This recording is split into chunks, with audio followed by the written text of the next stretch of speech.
جو بندہ سمجھ کے بول رہا ہے اس کے کیا کہیں.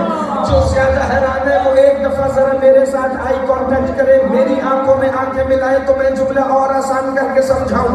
اب جو اللہ نے کہا انما یرید اللہ, میرا ارادہ ہے کہ میں رجس کو اہل بیت سے دور رکھوں, وَيُطَهِّرُكُمْ تَطْهِيرًا, اور انہیں ایسے پاک رکھوں جیسے پاک رکھنے کا حق ہے.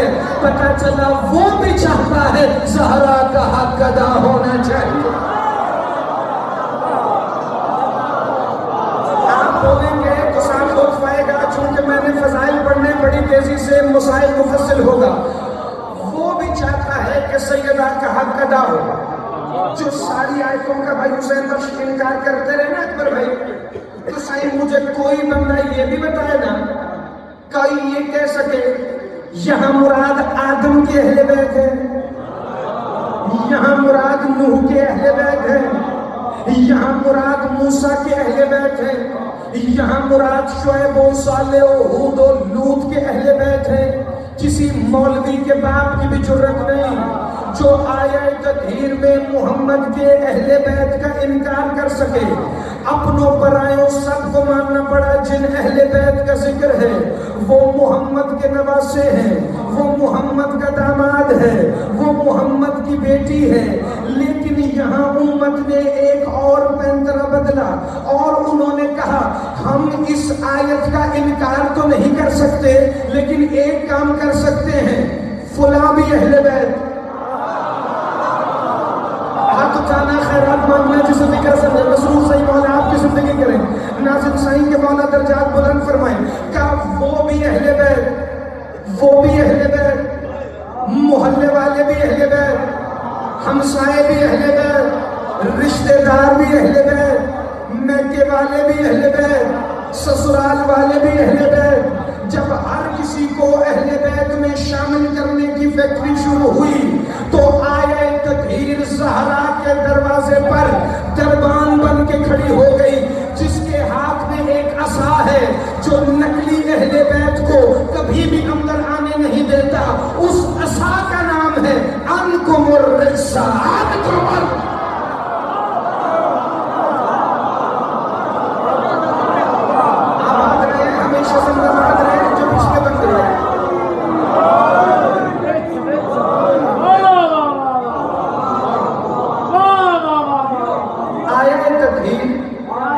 سیدہ کے دروازے کے باہر دربان بن کے کھڑی جو کبھی بھی نقلی اہل بیت کو اصلی اہل بیت کے ساتھ ملنے نہیں دے گی.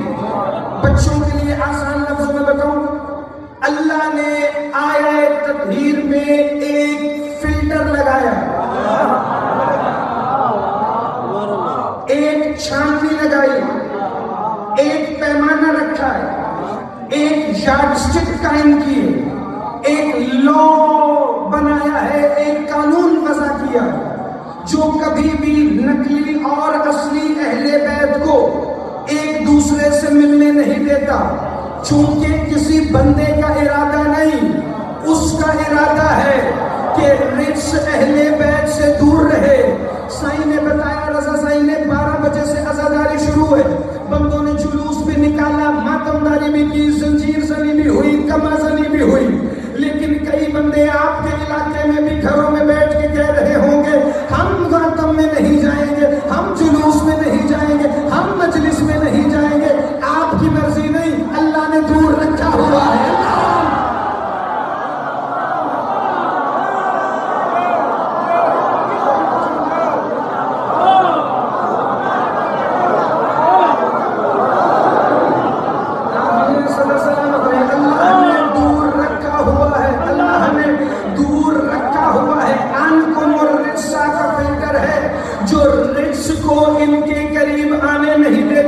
بھائی حسین بخش نہ بھٹ جا کے مجمع جا کے کتابیں کھولے. میں تمہیں نہیں کہتا تم لغت کھولو, میں تمہیں نہیں کہتا کہ تم قرآن کھولو, میں تمہیں نہیں کہتا کہ تم حدیث کی کتابیں پڑھو, میں تمہیں نہیں کہتا کہ مولویوں کے ساتھ جا کے ٹکرے مارو. لیکن ایک بات ہے جس کا فیصلہ قرآن نے اتنا آسان کر دیا ہے کہ وہ ہر بندے کے دل میں اتر کے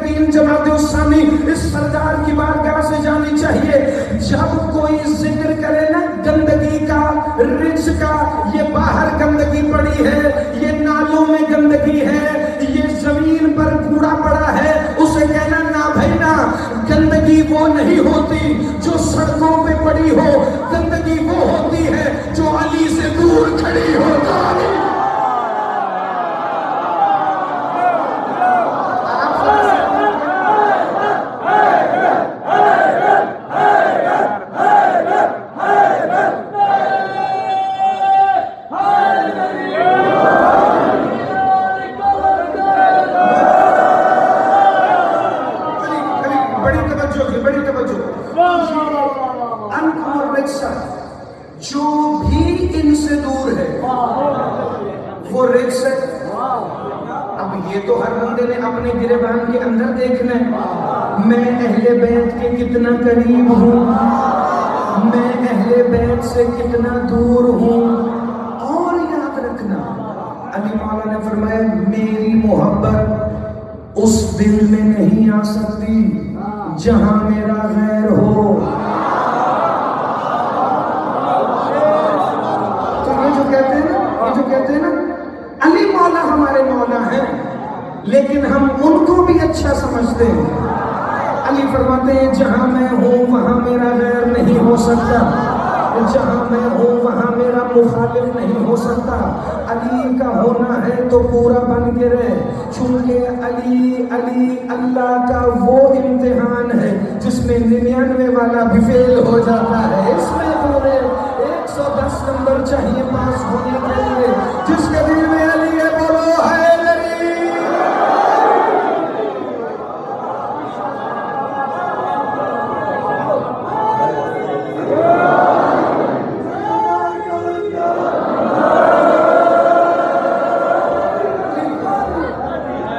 بڑی توجہ فرمائے. میں فکر کرنے لگا ہوں بڑی جلدی سے. تو اب آیہ تطہیر میں انکم الرجس رکھ کے اللہ نے فیصلہ کیا، نکلی اہل بیت باہر. اچھا ہر آیت کا یہ کر رہے تھے کفر، اس آیت میں کیا شرک. کفر کہتے ہیں انکار کرنے کو، شرک کہتے ہیں شامل کرنے کو. لیکن انکم الرجس والا فلٹر ایسا کھڑا ہے کہ اس نے شرک ہونے دیا ہی نہیں. چونکہ رجس کی ہیں دو اقسام ہیں، ایک ہے خلقی رجس، ایک ہے خلقی رجس. ایک کا تعلق انسان کے بدن سے ہے، ایک کا تعلق انسان کے کردار سے ہے. خلقی رجس وہ ہوتا ہے کسی شے سے متمسک ہونے کے بعد اگر ہاتھ دھونا، وضو کرنا یا غسل کرنا واجب ہو جائے، وہ ہے خلقی رجس جو آپ کے بدن کے ساتھ ہوتا ہے. خلقی رجس کی مثال دے دو. مولوی کے گھر بچہ ہوا، 40 دن ملا کی بیوی نماز نہیں پڑھے گی. جس جگہ مولوی کا بچہ پیدا ہوگا، جب تک اس جگہ کو پاک نہیں کیا جائے گا تب تک اس جگہ پر عبادت نہیں کی جا سکتی، نماز نہیں پڑھی جا سکتی. اللہ نے کہا اہل بیت وہ ہیں جن سے رجس دور ہے. ملا تو لاکھ خود کو علی کے برابر کہے، جہاں تو پیدا ہو تیری ماں 40 دن نماز نہ پڑھے، جسے تو اپنے جیسا کہتا ہے اس کی ماں کو اللہ کہہ رہا تھا آجا کعبے میں علی آنے والا. ہاتھ اٹھانا خیرات مانگنا جس فکر سمجھ آئے بھائی. بڑی توجہ. جس جگہ مولوی پیدا ہو اس جگہ کو پاک کیے بنا نماز نہیں پڑھی جا سکتی. اور جس جگہ علی آ جائے اللہ کہتے ہیں چلو اب سارے ادھر رخ کر کے نماز پڑھو. چلو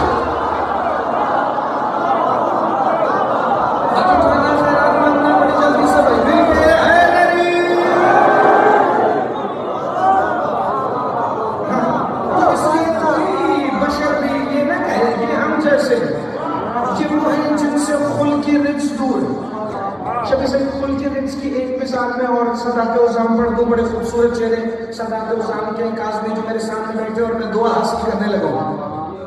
خلق رجس کی ایک اور اقسام ہے. خلق رجس کے اندر ایک مسئلہ ہے شریعت کا. اگر کوئی مولوی صاحب کسی محراب میں نماز پڑھا،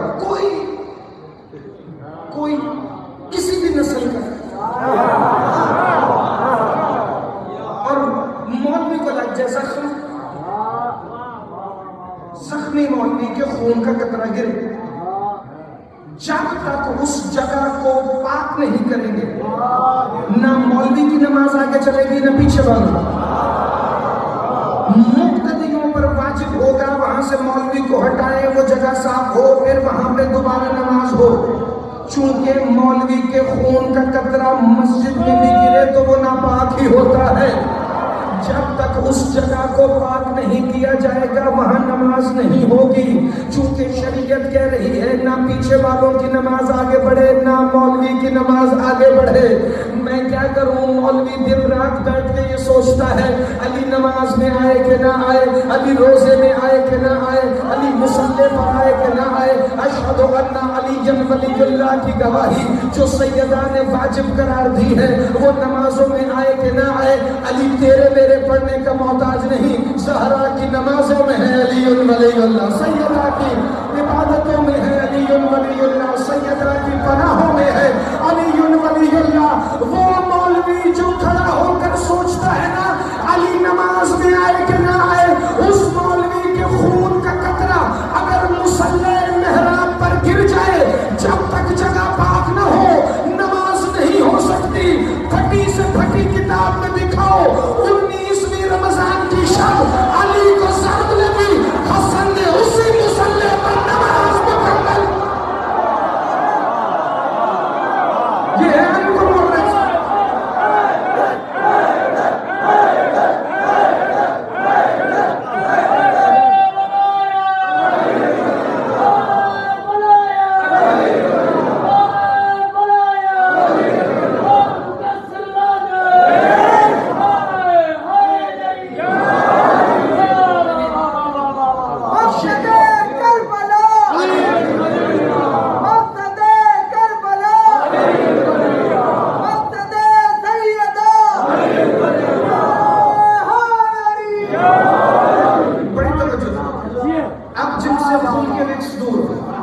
لیکن ایک جملہ میں نے اور کہنا ہے, صرف خلقی نہیں, خلقی نہیں, خلقی بھی جن سے دور.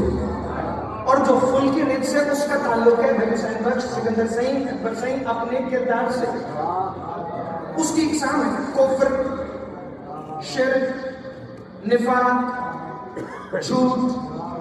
یہ خلقی رت کی اقسام ہے. یہ بھی جن کے پاس ہو وہ اہل بیت میں نہیں آئیں گے. جنہیں کہا اللہ نے اہل بیت, نفاق ان کے قریب نہیں آ سکتا کیونکہ نعرے تو آپ نے سنے علی کی ساری زندگی منافقت کی موت ہے.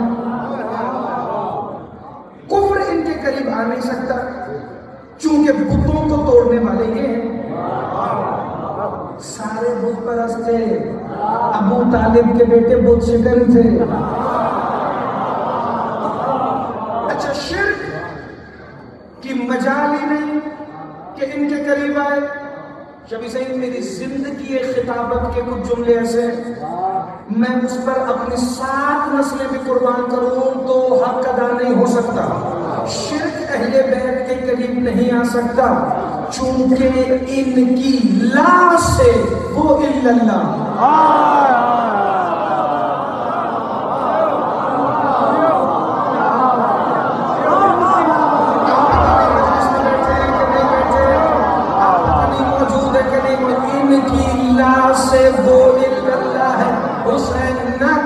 یزید کو لا, آج الا اللہ نہ ہوتا. حسین کی لا سے وہ الا اللہ ہے.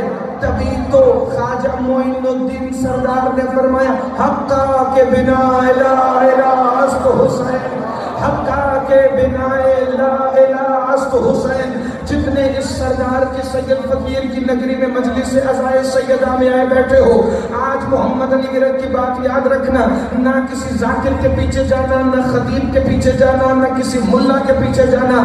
یہ تمہیں عقیدہ نہیں دے سکتے. عقیدہ تمہیں ملے گا صرف اور صرف سید کو پڑھ کے, سید فقیر کی بارگاہ سے, سید فقیر کی درگاہ سے. خواجہ معین الدین سردار نے 900 سال پہلے کہا تھا حقا کے بنا الہ الہ است حسین. 900 سال بعد بھی مقصر سوچ رہا ہے علی نماز میں آئے کہ نہ آئے. سید نے 900 سال پہلے کہا جس علی کا بیٹا لا الہ کی بنیاد ہے وہ علی تیری نماز میں بھی نہیں.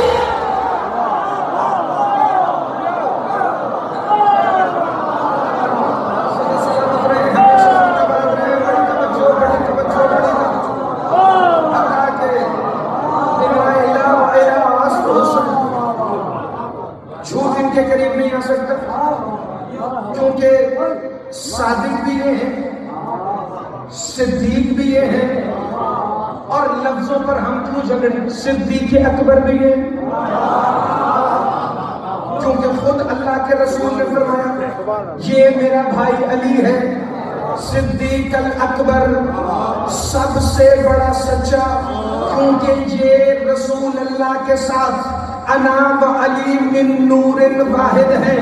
اور اگر کوئی برادران اہل سنت میں سے آیا بیٹھا ہے، ہم نے علی قرآن سے پڑھا ہے، ہم نے علی محمد کے فرمان سے پڑھا ہے، ہم نے امام اپنی مرضی سے نہیں بنائے، چونکہ ہمیں قرآن کہہ گیا تھا یوم ندعو کل اناس بامامہم، ہر کوئی قیامت میں اپنے امام کے نام کے ساتھ اٹھایا جائے گا۔ امام ایسا تو بنانا جس کے ساتھ اٹھنے میں شرم نہ آئے۔ زندہ باد، ہاتھ اٹھانا، خیرات مانگنا، امام ایسا تو بنانا جس کے نام کے ساتھ اٹھنے میں شرمندگی محسوس نہ ہو۔ میں نے ایک جملہ پڑھنا ہے، 3 آیتیں پڑھنی ہے، لیکن اس سے پہلے سورہ قصص سے آیت نمبر 68 کی تلاوت کا شرف حاصل کرو۔ بسم اللہ الرحمن الرحیم۔ وَرَبُّكَ يَخْلُقُ مَا يَشَاءُ وَيَخْتَارُ مَا كَانَ لَهُمُ الْخَيْرَ۔ اس معیار پر، اس جگہ پر ادھر آواز رکھ کر کوئی اتنے جملے پڑھے علی کی خیرات کے سوا کسی بندے کا ذاتی کمال ہی نہیں۔ اللہ فرما رہے میں رب ہوں، جسے چاہوں خلق کروں اور جسے چاہوں امام پیشوا رہبر بنا کے چن لوں۔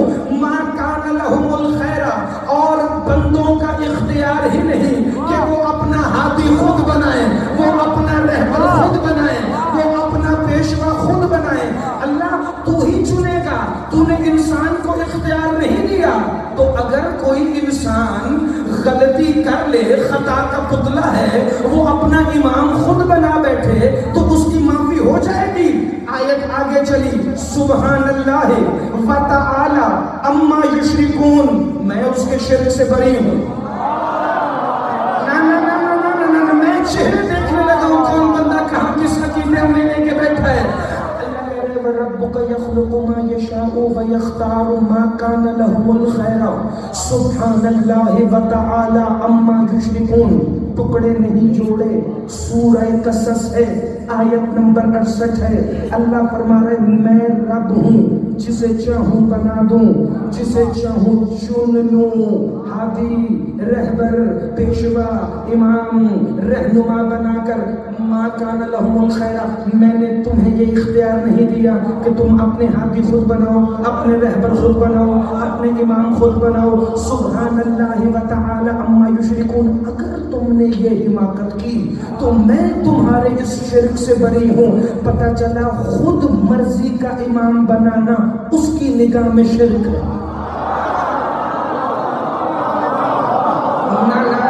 ایسے نہیں، میرے 5 منٹ زیادہ لگ جائیں لیکن میں ایسے چھوڑوں گا نہیں۔ اس کی نگاہ میں شرک ہے۔ کیا؟ اپنی مرضی کا ہادی بنانا، اپنی مرضی کا پیشوا بنانا، اپنی مرضی کا امام بنانا، چونکہ اس نے اٹھانا ہے قیامت والے دن امام کے نام سے، تو ہم وہاں چلے جائیں گے۔ اللہ کہے گا ہاں کیا لے کر آئے ہو؟ سارے آئیں گے۔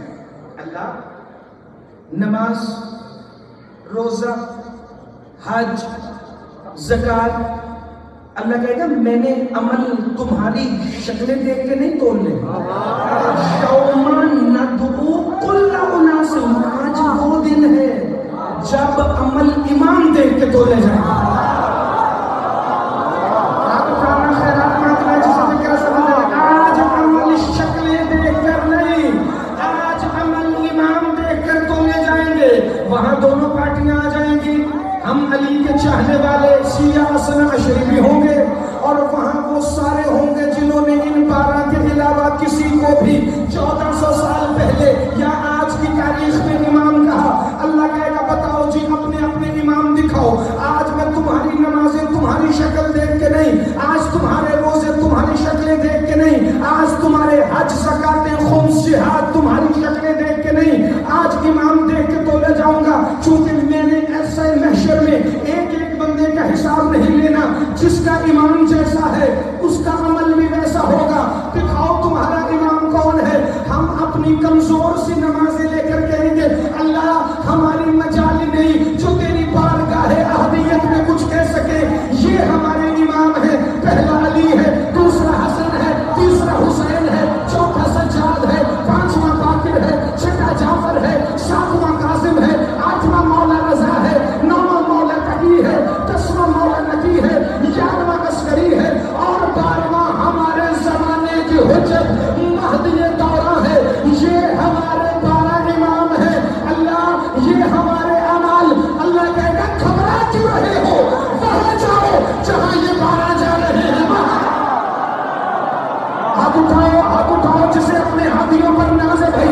اللہ کہے گا گھبراؤ نہ، وہاں جاؤ جہاں یہ 12 جا رہے ہیں.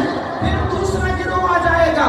اللہ کہے گا کیا لے کر آئے ہو؟ نمازیں لے کر آئے ہیں، حج لے کر آئے ہیں، زکات لے کر آئے ہیں، جہاد لے کر آئے ہیں، خمس لے کر آئے ہیں، خمس خور بھی لے کر آئے ہیں. زندہ باد. ہاتھ اٹھانا، خیرات مانگنا. اللہ کہے گا ٹھیک ہے سارا کچھ لے آئے ہو، یہ بتاؤ امام کون سے لائے ہو؟ وہ پھر جنہوں نے ان 12 کے علاوہ کسی کو امام کہا ہوگا وہ ادھر ادھر دیکھیں گے. جن کو امام مانا تھا ان کو پسینے آئے ہیں. جن کو امام مانا تھا وہ خود جہنم میں جانے کی تیاریوں میں ہیں. یہ ماننے والے تبرہ کر کے کہیں گے اس سے اچھا ہوتا ہم نے تمہیں نہ مانا ہوتا. اللہ سے کہیں گے اللہ معاف کر دینا، یہ نمازیں بھی لے لے، روزے بھی لے لے، حج بھی لے لے، زکات بھی لے لے. اللہ کہے گا میں نے قرآن میں کہا تھا سبحان اللہ و تعالی عما یشرکون، میں تمہارے اس شرک سے بری ہوں. اب تم بتاؤ مشرک نماز پڑھے نہ پڑھے ایک ہی برابر ہے، مشرک روزہ رکھے نہ رکھے ایک ہی برابر.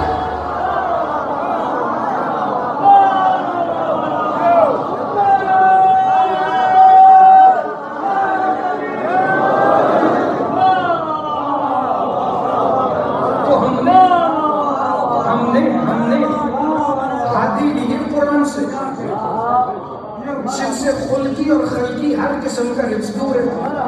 اور بھائی حسین کا یہی اہل بیت ہے. چونکہ اہل بیت کی حدود ہیں، اہل بیت میں ہر کوئی داخل نہیں ہو سکتا. اہل بیت میں صرف وہی آئے گا جسے وہ چاہے. کیوں؟ جیسے اس نے اپنے بیت کی حدود رکھی، جیسے اس نے اپنے گھر کی حدود رکھی. آپ کو پتہ ہے جو بیت اللہ یہ ابھی تک 5 مرتبہ منہدم ہو کے دوبارہ مسمار ہو چکا، دوبارہ تعمیر ہو چکا ہے. 5 دفعہ مسمار ہو چکا. پہلی دفعہ حضرت ابراہیم نے بنایا، پھر بنو جرہم نے بنایا، پھر بعثت رسالت سے 5 سال پہلے بنا، پھر خلافت عثمانیہ کے دور میں مختلف ادوار میں کعبہ ڈھاتا بھی رہا، گرتا بھی رہا، مسمار بھی ہوتا رہا، دوبارہ تعمیر بھی ہوتا رہا. لیکن کبھی بھی اس کعبے کی بنیادوں سے لے کے بلندیوں تک نہ 1 انچ کا فرق ہے، نہ کوئی کعبے کی دیواریں چھوٹی کر سکا، نہ کوئی کعبے کی حدود کم کر سکا. چونکہ کعبے کی حدود اللہ نے وہ خیمہ بھیج کر بیت المعمور کے بالکل نیچے قائم کی تھی. 4 کونوں کی نشاندہی کر کے کہا تھا ابراہیم یہ رکن شامی، یہ رکن عراقی، یہ رکن اسود، یہ رکن شامی، رکن یمانی، رکن عراقی، رکن شامی، رکن یمانی. یہ 4 رکن ہیں کعبہ کے. اس دیوار کی لمبائی چوڑائی اتنی، اس دیوار کی لمبائی چوڑائی اتنی، یہاں حتیم، یہاں میزاب، یہاں حجر اسود. ابراہیم اس کی حدود کو کوئی نہیں بدل سکے گا. حضرت ابراہیم نے حکم خداوندی سے وہی کعبہ بنایا. پھر آج بھی کعبہ حدود کے اعتبار سے اسی جگہ کھڑا ہے. مولا سجاد کے دور میں ایک دفعہ کچھ لوگ کعبہ کی بنیاد سے مٹی نکال کر لے گئے، تب تک کعبہ کی دیوار دوبارہ کھڑی نہیں ہوئی. جب تک سید سجاد نے اپنے ہاتھوں سے وہ مٹی واپس وہاں نہیں لگا دی. چونکہ یہ وارث کعبہ ہے تو کعبہ کی حدود میں فرق نہیں ہے, کیونکہ اس کی حدود اللہ نے قائم کی ہیں. اسی طرح آیہ تطہیر میں اہل بیت کی حدود بھی اللہ نے قائم کی ہیں. جیسے بیت میں فرق نہیں آ سکتا, ایسے اہل بیت کی حدود میں فرق بھی نہیں آ سکتا. لیکن دونوں میں ایک فرق قرآن نے بتایا تھا. جب کعبہ بن گیا نا تو اللہ نے حضرت ابراہیم کو کہا طہرا بیتی, میرے گھر کو پاک رکھ, میرے گھر کو پاک رکھ. اور پھر اعلان کیا اسی قرآن میں لا یکلف اللہ نفسا الا وسعها, اللہ کسی نفس پر اس کی ضرورت سے زیادہ بوجھ نہیں ڈالتا, وہ اتنا ہی بوجھ ڈالے گا جتنا وہ برداشت کر سکے. ابراہیم پر پہلے کعبہ بنانے کا بوجھ ڈالا, پھر اسے کہا ابراہیم طہرا بیتی, میرے گھر کو پاک رکھنا. ابراہیم اتنا پاک رکھے گا جتنی ابراہیم کی طاقت ہے, مگر محمد و علی جو سیدہ و حسنین کے لیے اللہ نے کسی نبی کو نہیں کہا, کسی فرشتے کو نہیں کہا. اللہ نے کہا یطہرکم تطہیرا, انہیں میں پاک رکھوں گا, ان سے میں رزق دور رکھوں گا. کبھی کعبے اور علی کا موازنہ نہ کرنا. کعبہ اتنا پاک ہے جتنی ابراہیم کی طاقت ہے, یہ اتنے پاک ہے جتنی اللہ کی.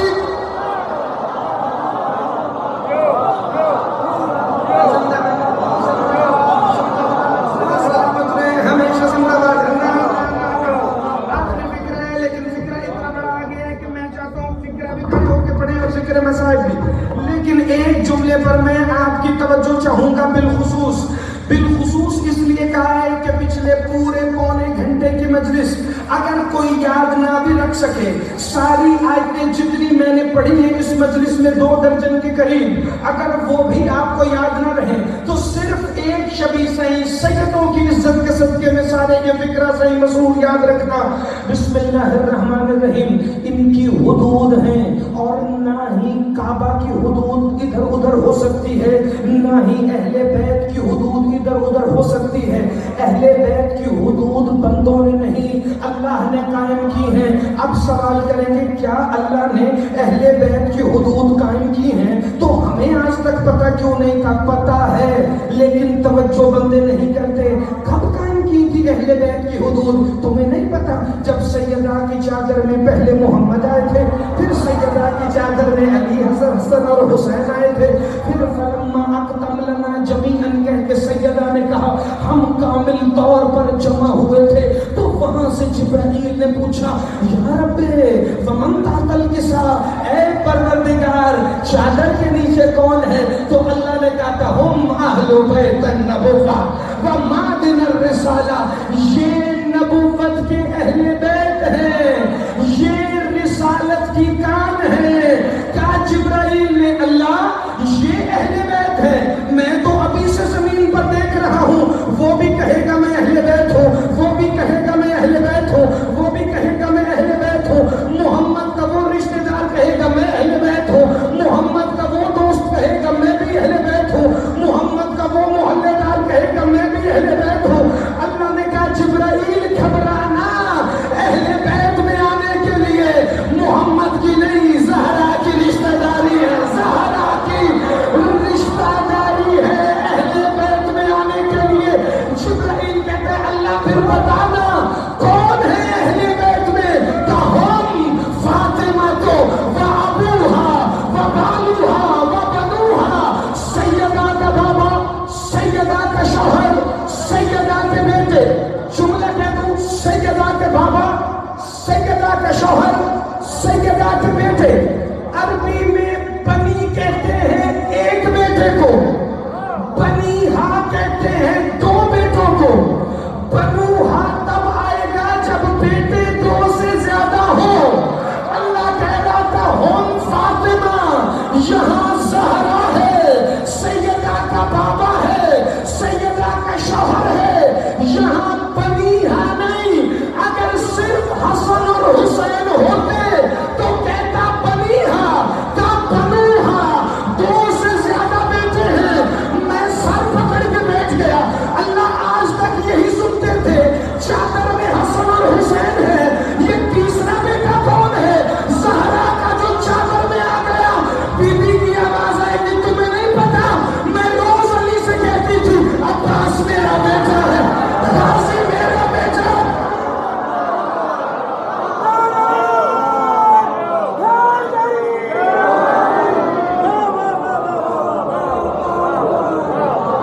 جس کی آنکھ ایک دفعہ ذرا سن کے بھائی جملہ سن کے سیدہ فرمائیں گی کیا تمہیں نہیں پتا میں روز کہتی تھی عباس میرا بیٹا ہے، عباس میرے دل میں ہے، عباس میری روح میں ہے، عباس میری سوچ میں ہے۔ جتنے غازی کے مرید بیٹھے لعنت ہے اس مولوی پر جو غازی کو سید نہ مانے، لعنت ہے اس مولوی پر جو غازی کو معصوم نہ مانے۔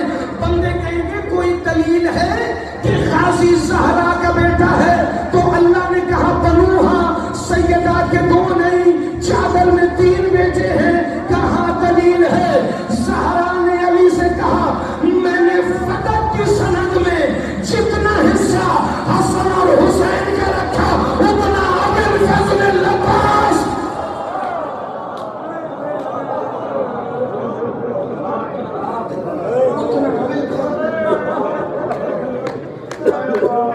یا علی میں غازی کے 2 کرتے سی کے جا رہی ہوں،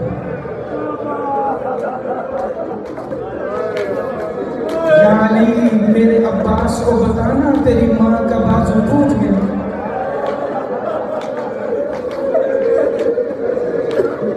یا علی مجھے 7 چادروں کا کفن پہنا۔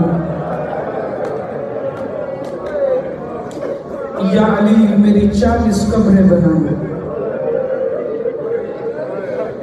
یا علی اسما بنت امیس نے بتایا ہے کہ حبش میں مستور کا جنازہ ایسے اٹھتا ہے کہ لکڑی کا تابوت بنے، پھر اس پہ چادر ہو تاکہ مستور کا جنازہ واضح نہ ہو۔ یا علی زہرا خشک ہو جائے گی اگر میرا جنازہ رات کو اٹھا۔ 18 وصیتیں سیدہ نے کی، جو مسائل سن کے رونا نہیں مر جانا چاہتے ہیں ایک فکر کافی۔ سیدہ کی 18 وصیتیں پڑھ کر لگتا ہے بی بی علی مولا سے ایک ہی بات کہہ رہی تھی، یا علی مجھے دفنانا نہیں، مجھے چھپا دینا، چونکہ جنہوں نے زندگی میں میرا حیا نہیں کیا وہ میرے بعد بھی میری قبر کو کھولنے کے لیے آ جائیں گے۔ علی رو کے کہتے ہیں اللہ کے رسول کاش میں تجھے تیری بیٹی کے دکھ سنا سکتا۔ بندے سمجھتے ہیں کہ یہ 3 جماعت الثانی کو شیعوں نے اب بنانا شروع کی،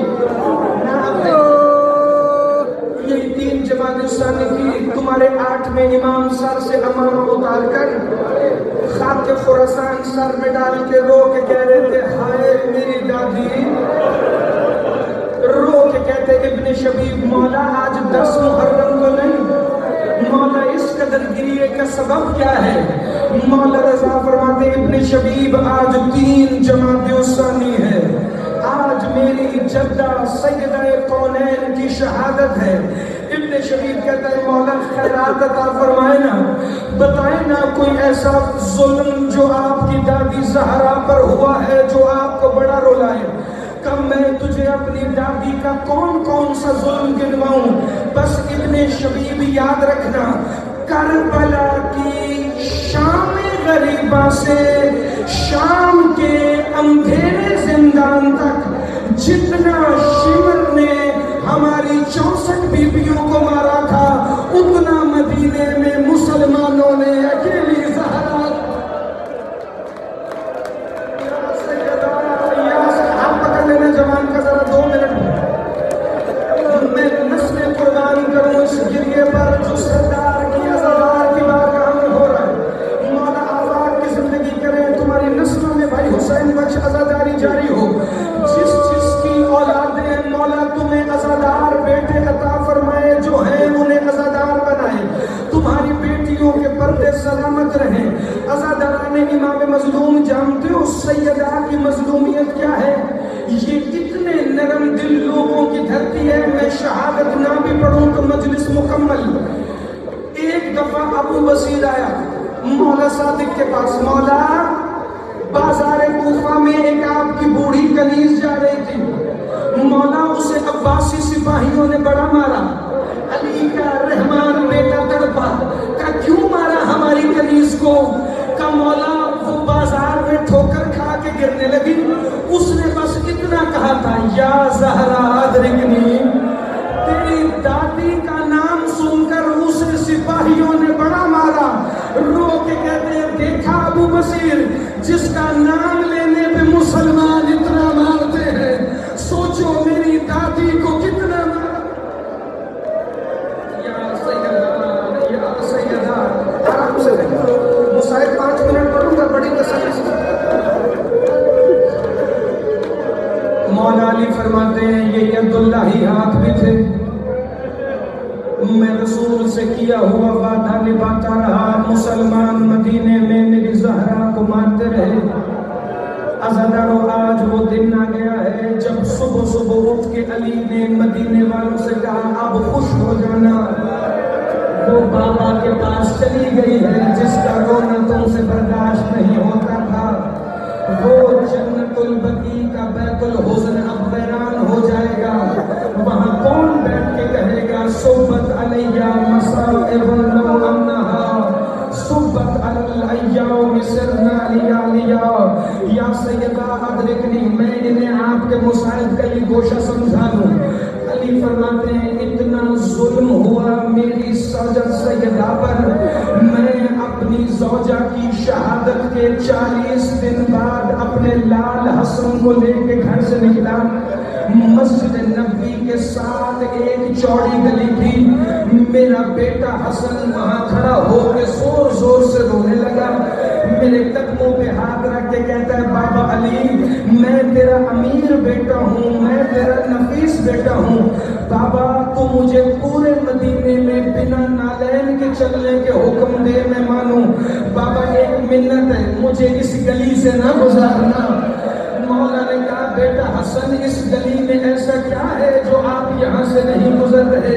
جتنے جوان بیٹھے ہیں رونے کے لیے نہیں مر جانے کے لیے فکر کافی ہے۔ مولا حسن فرماتے ہیں بابا جب میری ماں ہمارے سر پہ ہاتھ رکھ کے قسمیں کھا رہی تھی نا کہ میں جھوٹ نہیں بولتی، بابا 70 بندے میری ماں کی تحریر پکڑ کے پڑھ رہے تھے، بابا ایک بندے نے کہا تیرا حق نہیں بنتا، تیرا حق نہیں بنتا، بابا جب آخری بندے کے پاس تحریر آئی نا بابا اس نے تحریر کو ایسے پکڑا، بابا اس نے تحریر کو پہلے پڑھا، بابا پھر اس تحریر پر تھوکنا شروع کیا، بابا پھر اس تحریر کے پرزے کر کے اس نے ایک دفعہ زمین پر پھینک دیے، بابا میری ماں کے بال سفید ہو گئے، میری ماں حسین کا بازو پکڑ کر بیٹھ گئی، تحریر کے ٹکڑے چن کے کہتی تھی کل قاسم کے ٹکڑے تجھے ایسے چننے پڑیں گے حسین، میری ماں کہتی رہی میں سچے باپ کی سچی بیٹی ہوں،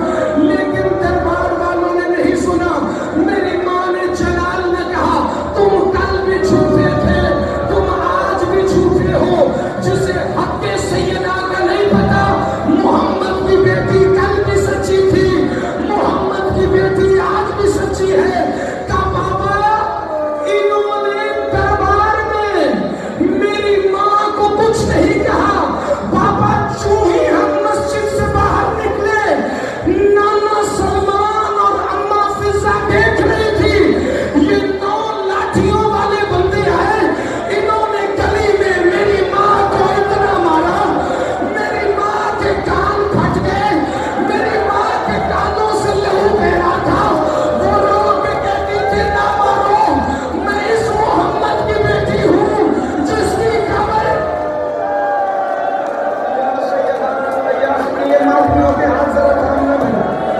تین جماعت جو سامنے ہے کسی کے رونے کی حسرت رہنا۔ عزادارو سیدہ زخمی حالت میں گھر پہنچی، شام کی ملکہ نے ماں کے سر سے بہتا ہوا لہو دیکھا، رو کے کہتی ہے اماں نانا کے شہر میں تیرے بال کس نے سفید کیے، اماں تیرے سر سے خون کیسے بہا؟